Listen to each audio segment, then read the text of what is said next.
बिस्मिल्लाहिर्रहमानिर्रहीम। Technical SEO के foundation के लेक्चर नंबर 5 के साथ मैं हूं बशर।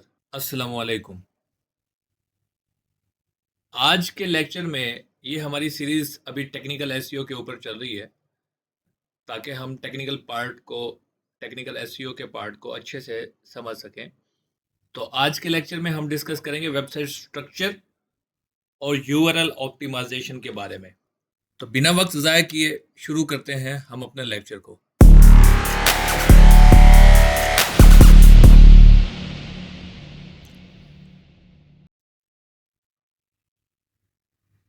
आज हम अपने एसईओ कोर्स के लेक्चर नंबर 5 में बात करने वाले हैं एक बहुत ही इंपॉर्टेंट टॉपिक पर, वेबसाइट स्ट्रक्चर और यूआरएल ऑप्टिमाइजेशन। अगर आप चाहते हैं कि गूगल आपकी वेबसाइट को इजीली समझे और यूज़र के लिए भी आसानी हो उनको नेविगेशन करने में, एक पेज से दूसरे पेज के ऊपर जाने में, तो ये लेक्चर आपके लिए बहुत इंपॉर्टेंट है। इस लेक्चर को मैंने 3 पार्ट्स में डिवाइड किया है। सबसे पहले हम वेबसाइट का स्ट्रक्चर समझेंगे कि स्ट्रक्चर क्या बला होती है। उसके बाद यूआरएल के मुतालिक इंफॉर्मेशन लेंगे कि यूआरएल को हम किस तरह से सेट कर सकते हैं। देन उसमें कॉमन मिस्टेक्स और इंटरनल लिंक्स वगैरह डिस्कस करेंगे। तो चलते हैं अपने वेबसाइट स्ट्रक्चर वाले पार्ट पर। जी तो दोस्तों, वेबसाइट का स्ट्रक्चर बेसिकली इसका मतलब ये होता है कि साइट के जितने भी पेजेस हैं वो किस तरह से अरेंज किए हुए हैं। जैसे कि ट्री स्ट्रक्चर होता है, रूट होता है, तना होता है, देन फिर अदर शाखें होती हैं। इस तरह से ही आपकी वेबसाइट के ऊपर सबसे पहले एक रूट पर होम पेज होता है, फिर उसके ऊपर नीचे मज़ीद कैटेगरीज सब पेजेस होते हैं। तो अच्छी वेबसाइट का स्ट्रक्चर, ये नीचे एक एग्जांपल दी हुई है आपको। अच्छी जो वेबसाइट होती है उसको गूगल भी और यूज़र भी दोनों आसानी से अंडरस्टैंड कर सकें। उनको पता चले कि हम इस वक्त कौन से पेज पर हैं, कहाँ बैठे हुए हैं और किस तरह से रीड हो रहा है, उसके बैक पे कौन सा पेज है।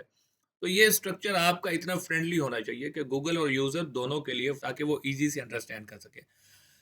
हमेशा हर वेबसाइट का पहले होम पेज होता है। जैसे ही आप कोई abc.com लिखते हैं तो उसका सबसे पहले होम पेज ही लोड होता है। उसके बाद उसके अंदर अबाउट अस होता है, सर्विसेज होता है, सर्विसेज के अंदर मज़ीद सर्विसेज होती हैं, वेब डिज़ाइन, एसईओ, ब्रांडिंग्स। फिर उसके बाद होम पेज के अंदर ब्लॉग भी होता है, होम के पेज के अंदर कॉन्टेक्ट्स भी होते हैं। इस टाइप के क्लीन स्ट्रक्चर से क्रॉलर इजीली हर पेज तक पहुंच सकता है। तो ये अप्रोच आपने जब भी कोई वेबसाइट बनानी है या किसी भी वेबसाइट का एसईओ करने लगें तो उसका ये स्ट्रक्चर लाजमी चेक कर लें। और उसके बाद एसईओ फ्रेंडली स्ट्रक्चर के बेनिफिट्स क्या होते हैं। गूगल के लिए क्रॉलिंग बड़ी इजी हो जाती है, यूजर एक्सपीरियंस भी इम्प्रूव होता है, इंटरनल लिंकिंग स्ट्रॉन्ग हो जाती है, डुप्लीकेट कंटेंट इशू कम होते हैं। तो आपको इजीली अंडरस्टैंड करना पड़ जाता है ये सारे स्ट्रक्चर्स को। होप्स हो कि ये वेबसाइट्स का स्ट्रक्चर आपको समझ आ गया होगा। इसको हम प्रैक्टिकली अगर आप कहते हैं तो मैं यहाँ पे, ये हमारी वेबसाइट है, इसका हम वेबसाइट का मेन देख लेते हैं। ये देखें, ये वेबसाइट का हमारा होम पेज, यहाँ तक होम पेज है। ये यूं समझ लीजिए ये डोमेन है, wplearn.com के नाम से डोमेन है। अभी तो क्योंकि लोकल होस्ट पे है, मेरे लैपटॉप के ऊपर है।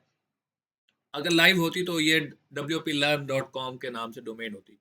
तो जैसे ही ये लोड हुआ है तो आप ये देखें, ये होम हाईलाइट हुआ पड़ा है। तो अगर मैं अबाउट अस पे क्लिक करूंगा तो आप यूआरएल भी यहाँ से चेंज होगा और ये अब होम के बाद अबाउट आ रहा है।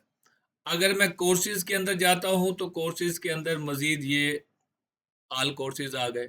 ठीक है, इसी तरह डिजिटल मार्केटिंग सर्विसेज के ऊपर अभी ये क्लिकेबल नहीं है। रिसोर्स के ऊपर जाते हैं तो ये देखें, ये रूट के ऊपर ही आ रहे हैं मेन पेजेस। उसके बाद ब्लॉग के ऊपर जाते हैं, मैं किसी ब्लॉग पे क्लिक करूंगा तो आप फिर देखेंगे, लेट सपोज मैं इस ब्लॉग पे क्लिक करता हूं तो ये ब्लॉग यहाँ पे आ रहा है मेन वाला।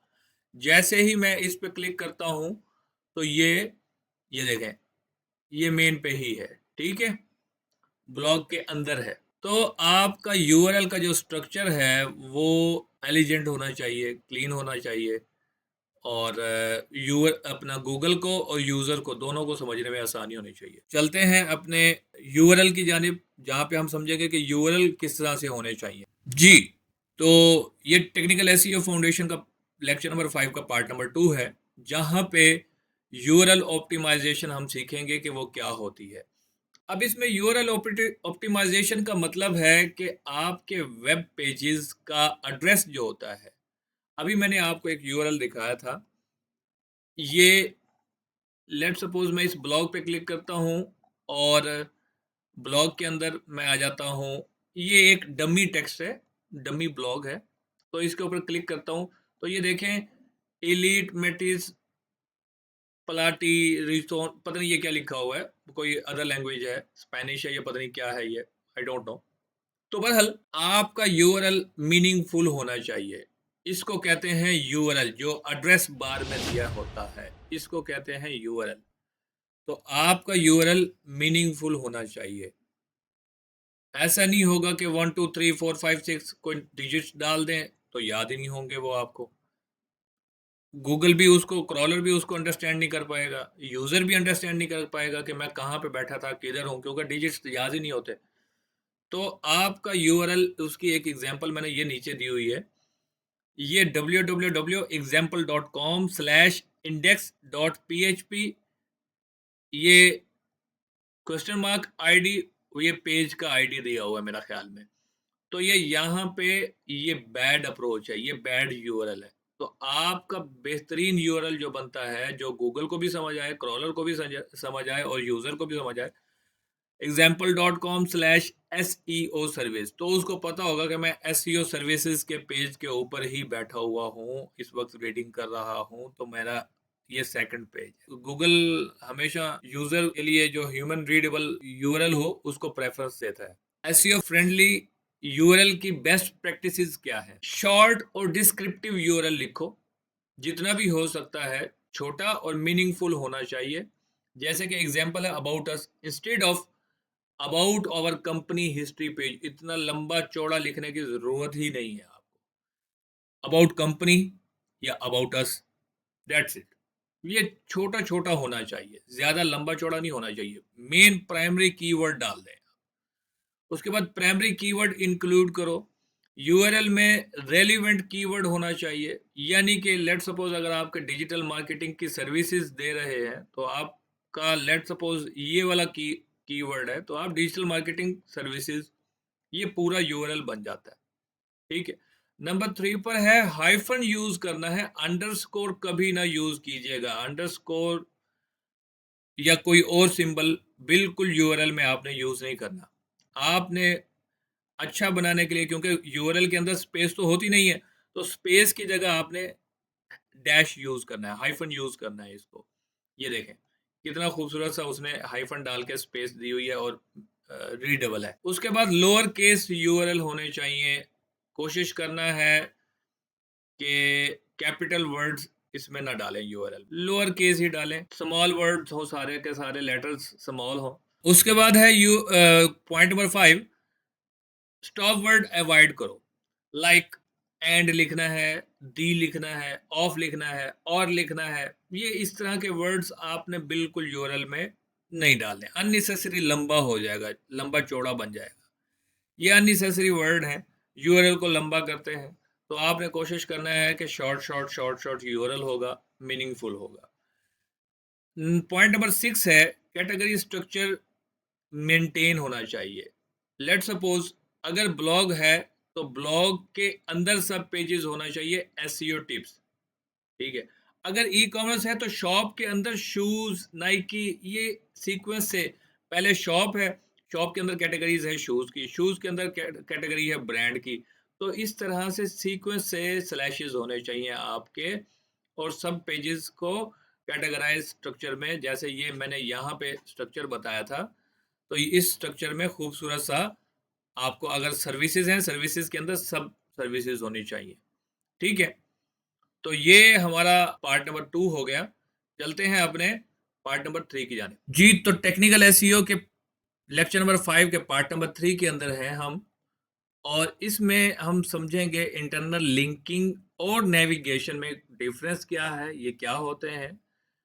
बेसिकली इंटरनल लिंकिंग, नेविगेशन, ये नेविगेशन है हमारे। हम जिस पे क्लिक करेंगे उसी के ऊपर लैंड कर जाएंगे, उसी पेज के ऊपर। इसको कहते हैं नेविगेशन। अब लेट सपोज मैं ब्लॉग के ऊपर नेविगेट करता हूं, तो ब्लॉग के अंदर ये एक इंटरनल लिंक लगा हुआ है, जिस पे जैसे ही कोई हैंड बन जाता है, ये देखें अभी एरो है, मेरा माउस का कर्सर अभी एरो की शेप में है। जैसे ही मैं इस पे लेकर आऊंगा तो ये हैंड बन जाएगा। तो ये एक लिंक लगा हुआ है ब्लॉग के पेज के ऊपर, इसको कहते हैं इंटरनल लिंकिंग। मजीद इसको रीड कर लेते हैं।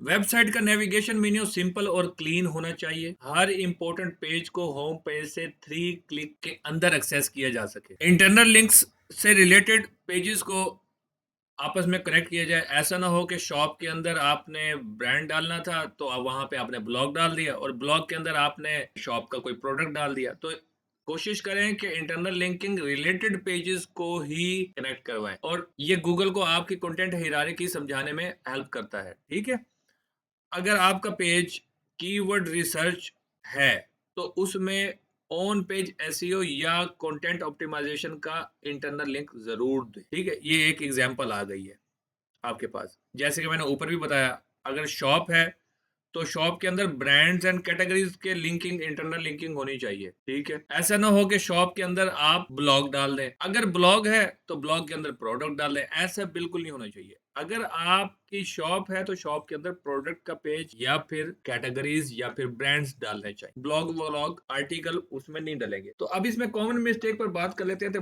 मोस्टली यूजर बहुत लंबा और डिस्क्रिप्टिव यूआरएल बनाते हैं, और उसके बाद काफी सारे स्पेशल कैरेक्टर्स भी डाल देते हैं, नंबर्स भी डाल देते हैं, तो वो समझने में थोड़ा सा डिफिकल्ट हो जाता है।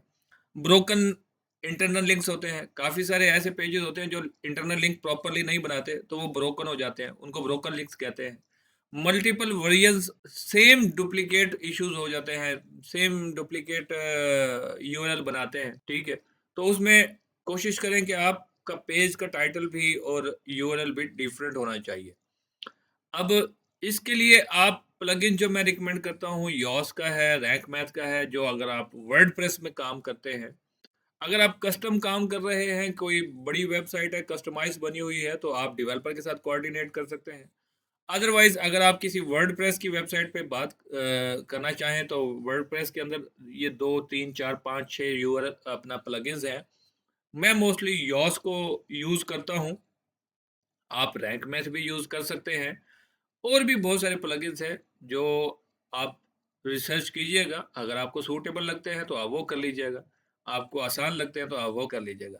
रेगुलरली आप ब्रोकन लिंक चेक करेंगे, और ब्रोकन लिंक चेक करने के लिए ये टूल आपको मैं ब्रोकन लिंक चेक, आप इस पर क्लिक करेंगे तो आपकी वेबसाइट का तमाम ब्रोकन लिंक्स दे देगा। आइए इसको एक दफ़ा देख भी लेते हैं। यहाँ पे मैं ब्रोकन लिंक्स डालता हूँ, इसमें ये टूल्स हैं, आप चाहे तो ये टूल्स इस्तेमाल कर सकते हैं। यहाँ पे आप अपनी वेबसाइट का यूआरएल डालेंगे, जो भी वेबसाइट होगी, तो आप उसको, ये आपको ब्रोकन लिंक फाइंड करके आपको दे देगा। लेट सपोज मैं यहाँ पर https और ismadts.com डालता हूँ। इसको मैं फाइंड ब्रोकन लिंक्स करता हूँ। सिक्योरिटी कोड आ गया DENT7।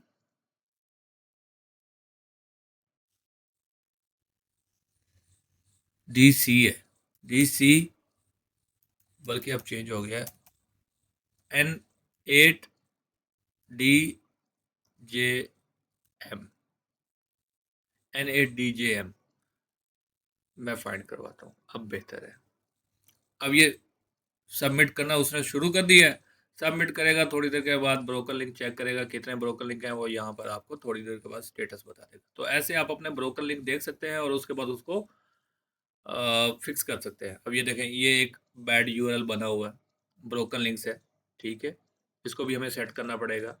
तो इस तरह से आप अपने पेजेस को फाइंड करा के, ये पेज नॉट फाउंड होगा मेरा ख्याल में, यहाँ पर ये देखें पेज नॉट फाउंड आ रहा है। ठीक है, तो इस तरह के आप अपने ब्रोकन लिंक्स उधर वेबसाइट के अंदर यहाँ पे डैशबोर्ड में फाइंड आउट करके आप उनको चेंज करा सकते हैं। और ये मेरे पास योस का एसईओ है, मैं इसको यूज़ कर रहा हूँ। तो होप सो कि ये लेक्चर आपको समझ आया होगा।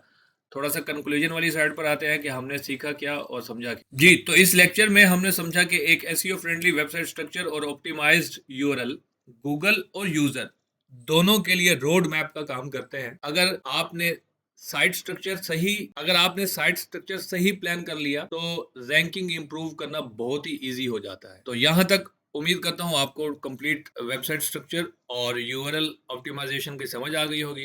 नेक्स्ट लेक्चर में हम बात करेंगे मोबाइल फ्रेंडली और रिस्पॉन्सिव डिजाइन की इंपॉर्टेंस पर, जहां हम सीखेंगे कि मोबाइल ऑप्टिमाइजेशन एसईओ के लिए क्यों जरूरी है और गूगल मोबाइल फर्स्ट इंडेक्स कैसे यूज करता है। तो मिलते हैं नेक्स्ट लेक्चर में।